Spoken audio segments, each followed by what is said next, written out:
What is up, golf fans? And welcome back to the March Golf Mixtape. It's hard to believe. I feel like just yesterday we were talking about Christmas gifts and stuff like that. I'm Jeff Hartman of the Fairways Dreams podcast, joined by Dan from Lead the Pin. What's up, Dan? How are you? Doing well, my man. Doing well. It does seem like it comes up pretty quick. I'm not gonna lie to you. I didn't even pick the songs for this week. I'm so enraptured in our topic, and it's consuming me for the last 2 weeks, and I can't wait to dive into it. Well, let's tee it up, man. What do you got?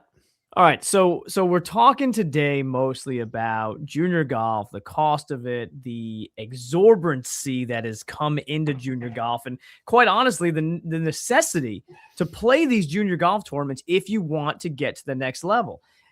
To me, it seems like a racket. I think because I'm in the middle of it, I'm paying for it right now.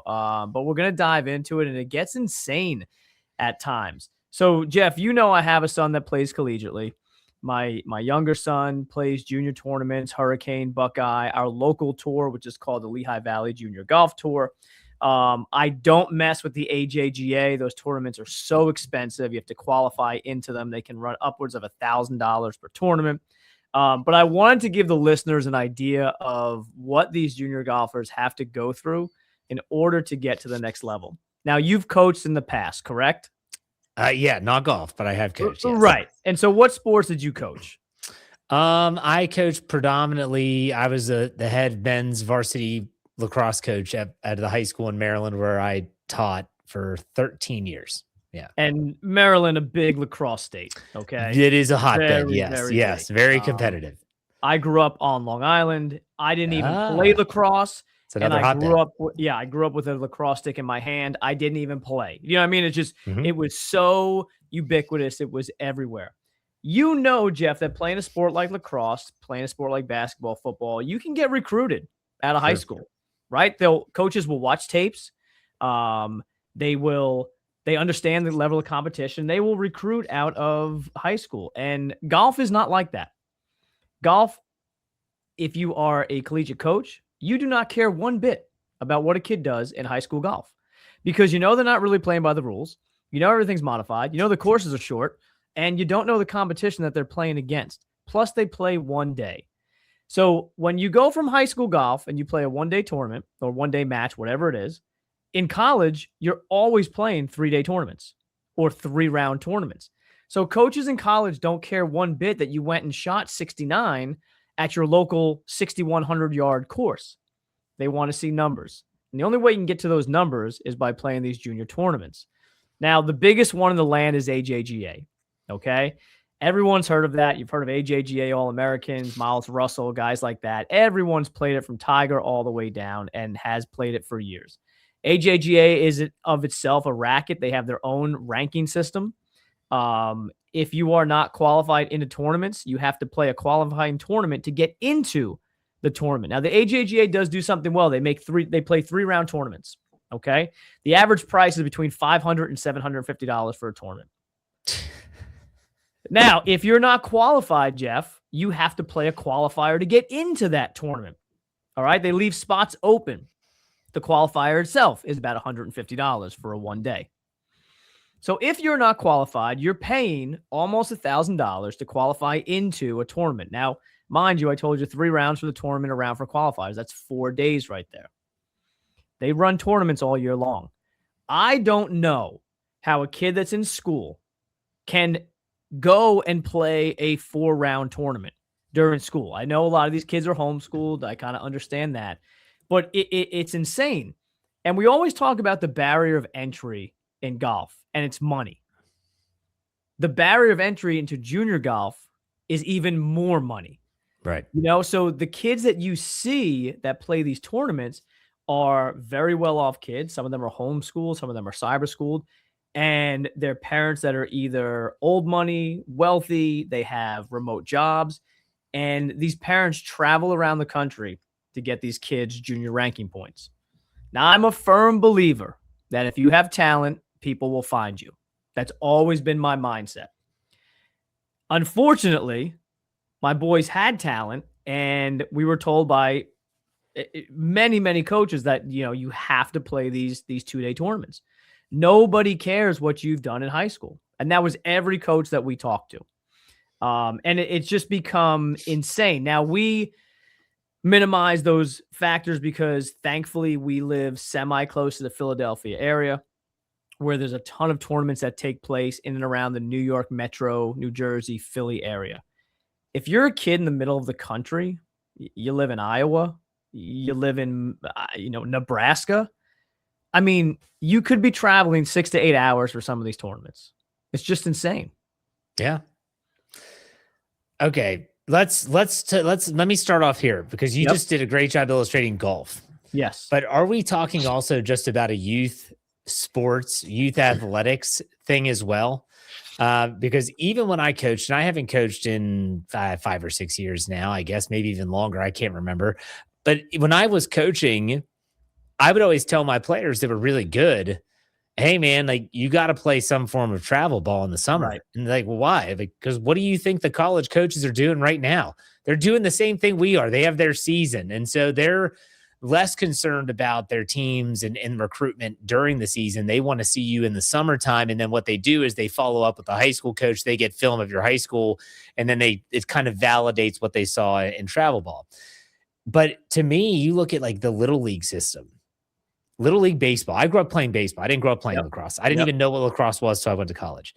But I grew up playing baseball, and you just played for your local little league. And a lot of times it was really cheap, maybe That's $50, and you got a shirt and a hat, and you just showed up, and sometimes they gave you pants too. And you just had to get a glove and some cleats, and you played. And if you didn't have cleats, you wore tennis shoes. Who the hell cares?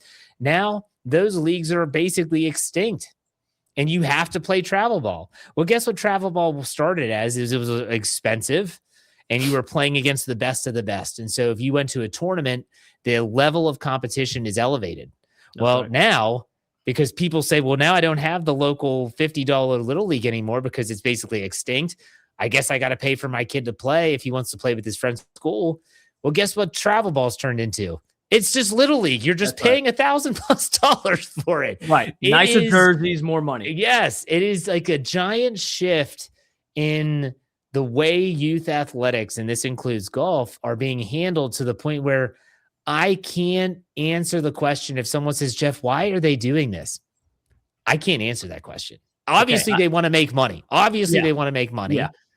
But if in terms of weeding out or separating the wheat from the chaff, to use the biblical reference, I can't say that they're doing that. They're just taking people who have the money. Hey, you got the money. You want to play on our team? Sure, let's go. Is your kid going to play? No. Do they suck? Yes. But that's okay because we want your money.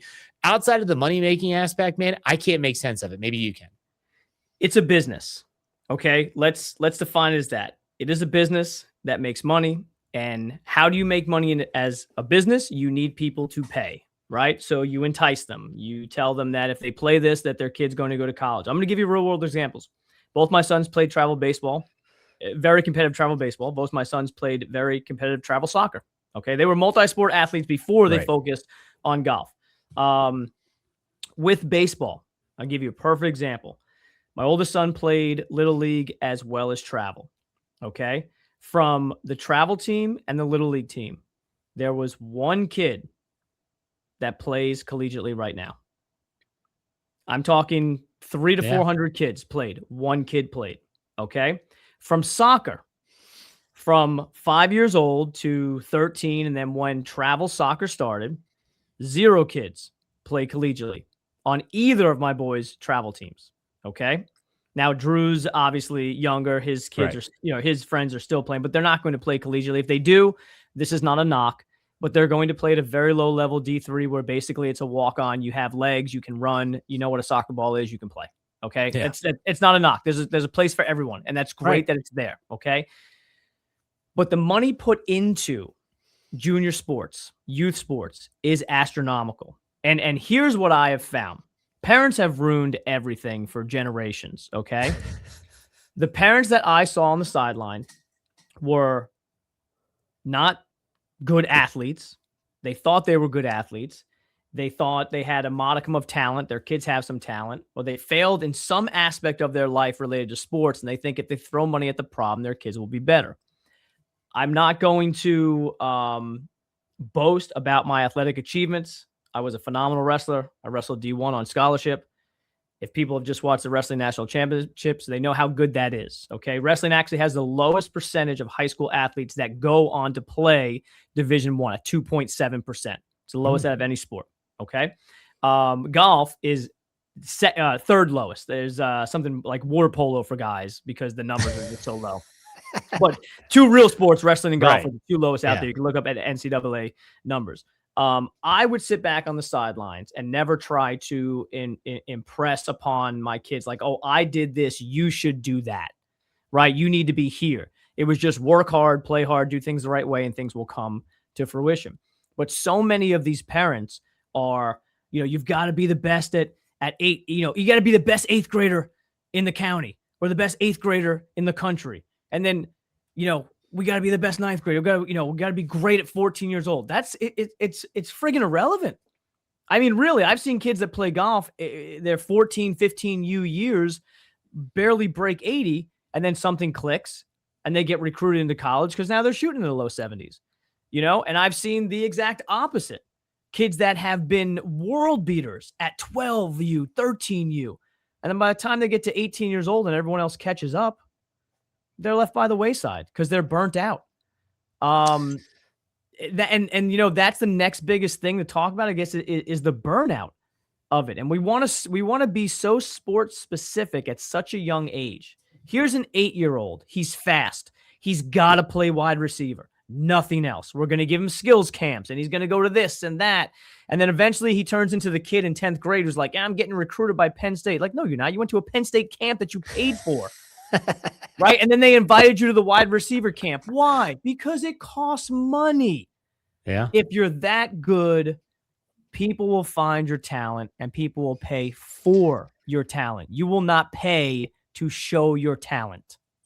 That's fair. I want to go back to the parents for a second. Yes. I think there's two types of parents, and I agree with you. They're ruining a lot. There's the parents that have the kids that in their small community, their kid is the best. That's right. And they think, therefore, that they are the best everywhere. When in reality, once you leave your area and go into a regional, I'm not even talking state, I'm just talking about a regional aspect, you learn real quick, they are maybe average at best, far from a superior whatever sports you're playing. Yes. And that's one type of parent. The second type of parent are the kids that are just awful, but no one has ever had the gall to say to them, your kid's not good. Because they're getting money. Exactly. Exactly. And I can say at my high school where I coached for 13 years, I would have some parents come to me and say, Coach, can I have a word? Sure. What do you need? I'm just wondering why my son Johnny's not playing more. And I would have the same response every time. Well, I'm glad you brought this up. Yeah, I want you to know you have an open invitation to come to practice anytime you want. And they're like, what does that have to do with why Johnny's not playing? Because if you come to practice, you're going to see why Johnny's not playing. Yep. Because Johnny doesn't pay attention. Johnny's over there playing with his stick in terms of when we're doing specific drill work. Johnny's not catching and throwing the ball well, and Johnny's clearly not putting in the time out of practice. So you're more than welcome to come. Now, 9 out of 10 times, they never showed up. But one time a parent did, and they brought their little lawn chair, and they sat it down, and they watched the practice. And by the time practice was over, they left, and I never heard another word from them because they saw with their own eyes that Johnny just wasn't good enough. And that's a tough pill to swallow. And I think as you as a Division I athlete, you as a coach, you as an educator in the physical education realm, we have similar backgrounds. I'm not a D1 athlete, but in terms of coaching, you are able to say, yeah, my kid's great. And they love the sport, but they're just not that good. They're just not that good. And so I'm not going to put them through the ringer and make them go to all these things and make them feel like they're, just being like it's a job. Like sports should be fun. It shouldn't be a job. And I look at my wife as an example. She was a Division II setter in volleyball. And she did travel ball and they had to raise money and she had to get a scholarship and she got a lot of pressure. Well, number one, she hates the sport now. She can't stand it. Talk about burnout. Yeah. But she got to where she was, and I'm thankful because that's where I met her. But at the same time, it's like, I would never want to do that for my kids. And so our kids don't do a lot of the basics sports. My daughters do mixed martial arts because I want them to protect themselves. One of them likes to compete in Brazilian jiu-jitsu, and that's a stressor in and of itself, but that's because she wants to do it. Those two type of parents, though, are the biggest problems with youth sports today. The ones that think their kids are God's gift to whatever sport they're playing, and two, the kids that aren't any good, but no one's going to tell them that because they're paying the money, and that sucks. Like when you let it out like that, that's awful for the kids, and that's really awful for the parents because they just don't see it. I want to go back and touch on your point because I think it's brilliant and I think people need to hear this. You talked about how you could be the best player in your town, right? Let's just use golf. You could be the best junior golfer in your town, the best in your high school, the best in your county, maybe even placed at regionals, which collects 20 different schools. Right.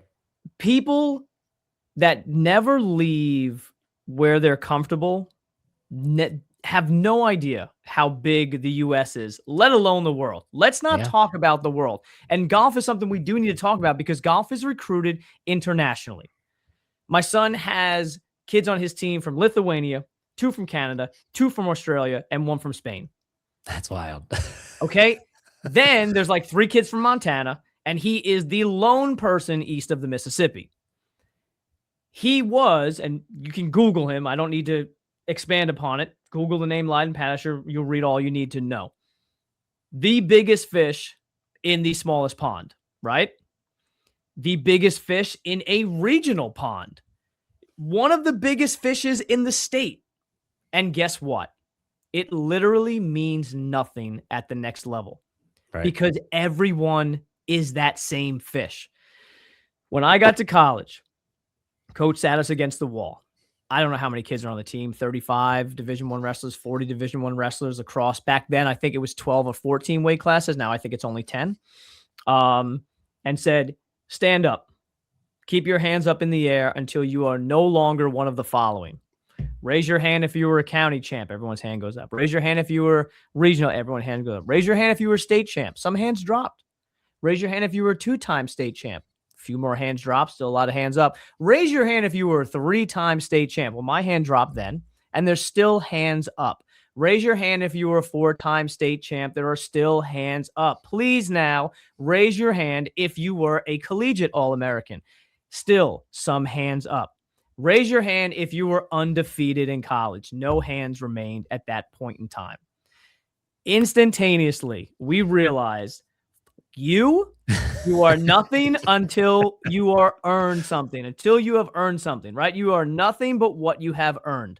And what you have earned in the past is irrelevant because we are no longer in the past. We are here. We are now. Yeah. It's golf. It's wrestling. It's football. It's tennis. It's lacrosse. It's anything that you name. People have this ability to overemphasize how good they are, overemphasize their ability. And they just don't realize what the next level is. Now, you being a coach, you teaching PE, I teach strength and conditioning, and I have some kids that are, the strongest kids you can imagine. Kids squatting 405, kids benching 315. And guess what? They're never going to play anything above D3. Right. Like, kids just don't have an idea of what a specimen truly is. And I've coached kids that have played in the NFL. I have 3 kids that have gone through my classes, have played in the NFL, that I did workout plans on the side for them as they competed at Virginia Tech and Villanova and all the Illinois and all these schools. They're freaks, right? These top kids are freaks. My oldest son is 5'7", 170 pounds, squats 315 for reps, benches 225 for reps. That's a freak. He plays golf, Jeff. You know what I mean? Like a 5'7" kid pumps the ball 330. That's a freak. Yep. And so when you pay to play, and I'm going to give you a story in a second, when you pay to play these tournaments and your kid goes out for 2 days in a row and shoots 88 and finishes 30th out of 60 kids, or worse, 50 out of 60 kids, why are you coming back? Yeah. Go work on something. Spend the money on lessons. Well, before you get to your story, my question is, and I don't have an answer to this, is when does it end? And I don't think it does. I think I think we're on a track that there's kind of like we're on that road to no return. Yeah. And unless the whole travel system completely collapses, which I don't foresee how that happens. It will not. People are the only way is if people just can't afford it anymore. And therefore tournament fees have to be decreased so that they can get more players in those. So if we're sticking with golf, obviously it's like, hey, no one's able to pay the $750 to play in this, junior golf association tournament. So we need to move it down to $250 so that we can get some more participants. I think that's the only way, in my opinion. And that's not going to happen because in the US, we have a mindset where if you pay more for something, it's better. Yeah. Yeah. Right? Like, here is a car that is $100,000. Are you telling me that car is legitimately worth 3x a $30,000 car, a $35,000 car? Like, yeah, you're right. Same thing with like sneakers and stuff. Like, okay, these are rare Jordans. They're going to set you back $250 at retail if you can even purchase them. How is that twice as good as a pair of, whatever name brand? Like, it's just, it's this mindset that, how much did you pay for that? $60. Oh God, those must be crap. Like, they could be the greatest things in the world. Like, who doesn't love a deal? Who doesn't love a discount? I get it. So we played, and the reason why this whole conversation came up is because we were talking about Drew and him playing the last 2 weeks. So we played in the Philly Junior Open and the York Junior Open these last 2 weeks back to back. Now, the Philly one, we were able to drive to Jeffersonville and drive home about an hour and 15. So not awful. Okay. Later tee times, which was nice. They were at like 11 o'clock. So we had enough time. It wasn't stressful. Okay. The tournament itself, since we're members of the Hurricane Junior Golf Tour, cost, I believe, $229 as the early entry fee. If you were not a member and you didn't register early, it was up to $385. All right. So with Hurricane, you play 2 events, you automatically make back the entry fee for being a member. Okay. Enormous field, 42 kids. Okay. Big junior golf field, 2-day event. The second day we play with this boy who was a senior. He's going to play golf at I'm not going to say the college. I don't want to give the kid away, but he's going to play at a small Division III college in Pennsylvania, not renowned for golf. They're not very good. And I get to talking to the dad, super nice guy. And he goes on to tell me that this wasn't the kid's first tournament of the year. I'm like, wow, well, I still have snow on my course. Where did you guys play? This is the first hurricane in the Northeast. And he said, we were down in Florida all winter long. He's homeschooled. We played 6 events from January to now. Every other weekend, we were down in Florida. So my mind starts racing. Super nice guy. He was willing to give me all the information. I said, you flew down each time? Yep, we flew down each time. Okay, so, if we do some quick math, that's $200, $250 a ticket. It's another $50 to $100 each way for clubs. You're staying in a hotel. You have a rental car. Do the math yourself. You're paying for food, unless maybe you're getting an Airbnb, which is even more money, and then you're cooking at the Airbnb. But you are not just there for the 2 days. You have to come in early. You're probably not leaving that same Sunday. You're leaving Monday. So the guy was making it 4-day weekends for that. 6 times he did a 4-day weekend. This kid shot 84, 88. Ugh. There is nowhere in the competitive golf world outside of playing in an actual hurricane, not a hurricane tour event, where 84, 88 is any sort of respectable score. Now, I'm not knocking the kid for not being good. I'm just comparing it to what you need to do to play at the next level. He's not that. I said, well, what were his scores when the weather was nice? He said, well, he broke 80 one time. He shot a 79. He went 79, 84.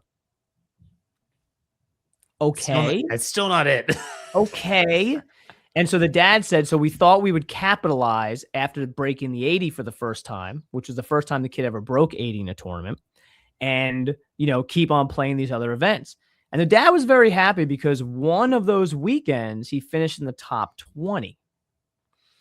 Now, Jeff, there's something called a junior golf scoreboard out there, and as well as the international golf scoreboard. And they take these ranking points from junior tournaments, Hurricane, Buckeye, anything that does a 2-day event that has more than 5 people in it, you can earn ranking points. Bigger the field, more points. Right. Better the competition, more points.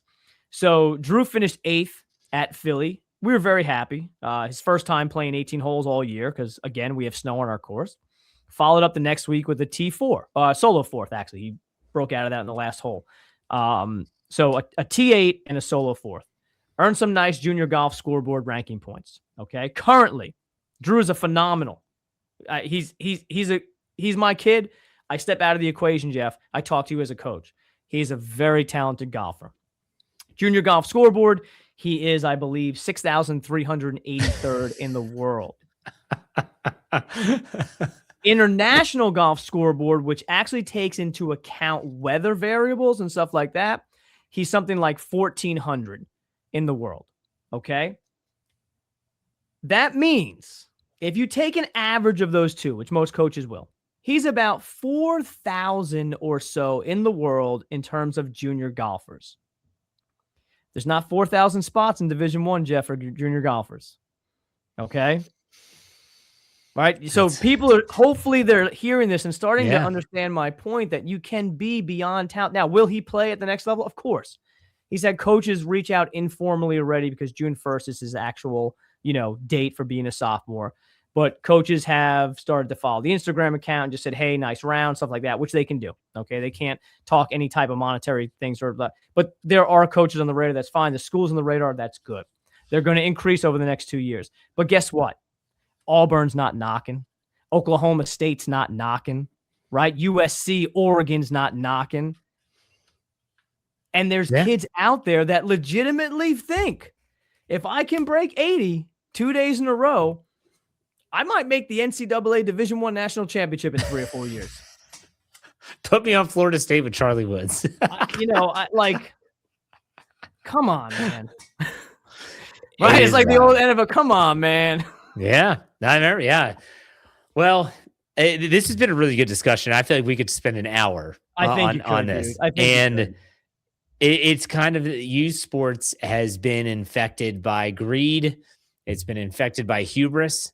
And that's both on the kids and the parents. And it's just ugly. It can get real ugly real quick. And so for that, we'll be touching on that. I want to keep tabs on your son and how he's doing every month we talk. So we'll touch on that again. Let's transition though to the state of your game. Yes. I have yet to play 18 holes. You said you did get one round in, correct? How did it go? Okay, so surprisingly, now I've actually been playing at our course. It's not real golf, the greens or whatever, but it's hitting shots, right? And tried to hit shots all winter. We went out a day early. Drew had off from school for an in-service day. I took the day off, first day of spring. We went and played Lebanon Valley Golf Club in the Lebanon Valley of Pennsylvania. Jeff, I love the area. Trains running past, you could smell the farms, the manure out there. It's just a great country, locally owned course. I broke 80 the first round of the year without having played. Shot 79. Drew shot 77, made like 4 birdies. We never saw the course ever before. Fell in love with it. I mean, it was just a great track. Now, the course is short. It plays like 64.5 from the tips, and they didn't have all the tees tipped out where we were able to play. So we probably played it like 62.5. But, I mean, to go out and having never played, or literally, I have not putted on an actual green in 2026. To go out and shoot a legit 79, dude, I was pumped. I was very, very happy. So I am cautiously optimistic about my game this year, Jeff. That's what I'm going to use. Cautiously optimistic. I'm looking up this course, Lebanon Valley Golf Course, you said? Yeah. That's only an hour and 52 minutes away from me, man. Yeah, look at that. There you go. Maybe that place is the meetup. Maybe. Anytime, for the least traveled golfer. Yeah, that's right. And I'll review the hell out of that course, too. I will say that anytime I break 80, I'm happy. I don't care if you're playing a course that's just over 6,000. Who cares? Like I am not good enough to be able to bitch about shooting a 79. Right. Hey, I shot 79. I'm not going to complain. But no, that's great. That's great. You played a new course. That's the thing. Yeah. It's not so much that it's the first time playing, is that you've never seen the course before. And trust me, there were some holes where we stood in the tee box and I was like, what do we do? Like there was this blind dog leg right, and Drew had 18 birdies up and he's like, the hole looks pretty straight. I was like, okay. I bombed drive straight, Drew. I mean, straight through the dog leg, which I didn't know existed, Jeff. And I was legit like 5 feet from being OB. Yeah. And I was like, oh my God, Drew hit what he thought was a poor drive, faded a little bit too much. Kid was like 5 feet from the green. Sometimes you just don't know, You know? And that's, hey, you listen to my golf course reviews. I don't like that. I don't like No. when you got those, if they don't have signage or something that says you want to make sure you stay to the right, does sharp Right. dog leg or something. But Yeah, or like 250 straight is OB or something like that. right. Yeah, hate Yeah. it. Yeah. What's I know you haven't played, but what's your game looking like? How do you feel about it? Well, that's to be determined. But I will Mm, say I'm starting a series on my Instagram account where I'm seeing if AI can fix my golf swing. And so okay. I went to Google Gemini. Mhm. I just typed in, I'm a right-handed golfer. I typically deal with a hook is my miss.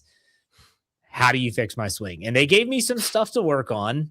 I went and implemented some of that stuff on the range, and some of it really did work.